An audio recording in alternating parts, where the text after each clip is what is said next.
UGOP Radio, la radio de proximité du 12e à Paris. À l'occasion de l'exposition Symbiolique au CAP Pinabosch, l'équipe d'UGOP Radio est partie discuter avec Nicolas Bueno, l'artiste derrière les œuvres présentées. À la fois réalisateur, graphiste et motion designer, il a accepté de nous présenter son parcours. J'ai commencé vers l'âge de 12-13 ans. Voilà, j'étais attiré par ce qui se passait dans la rue. Il y avait l'émergence du mouvement hip-hop à l'époque, avec la danse, le graffiti qui en faisait partie.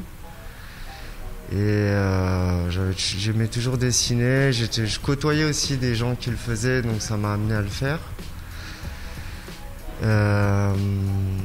Donc ça, c'était au début des années 90, où j'ai eu une activité jusqu'en début 2000, et puis après je me suis orienté, parce que c'était une autre époque, hein, le graffiti et le street art n'étaient pas vraiment reconnus, on était un peu comme des brigands, quoi. Donc il a fallu que je concrétise plutôt ce parcours. J'avais envie de concrétiser cette pulsion artistique par quelque chose qui pouvait devenir professionnel. Donc je me suis orienté vers l'animation. Aujourd'hui, l'artiste retourne à son premier amour, le graphe. Et à travers sa série Rue de Mudras, il relève le défi de l'iconifier sur toile peinte et au sein d'un musée. C'est dur de retranscrire en fait l'énergie du graffiti sur une toile, c'est pas facile. Donc j'avais envie de me confronter à cet exercice-là. Rue Mudras, c'était un peu créé tel que je l'ai fait de manière iconographique. Donc c'était représenter des œuvres qui pourraient être comme un lieu sacré du graffiti.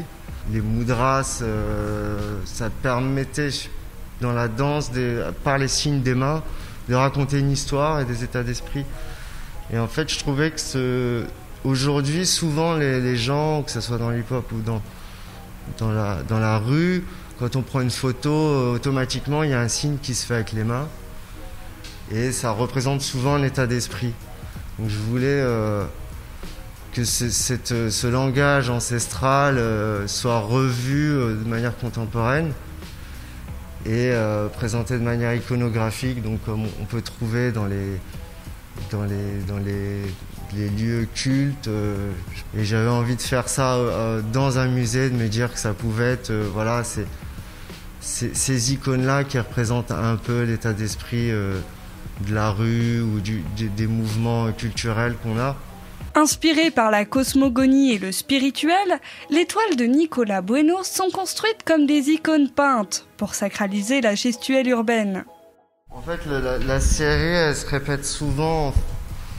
En gros, j'essaie de mettre en valeur donc le symbole, ce qui est cette main qui veut dire quelque chose en soi quand on le fait.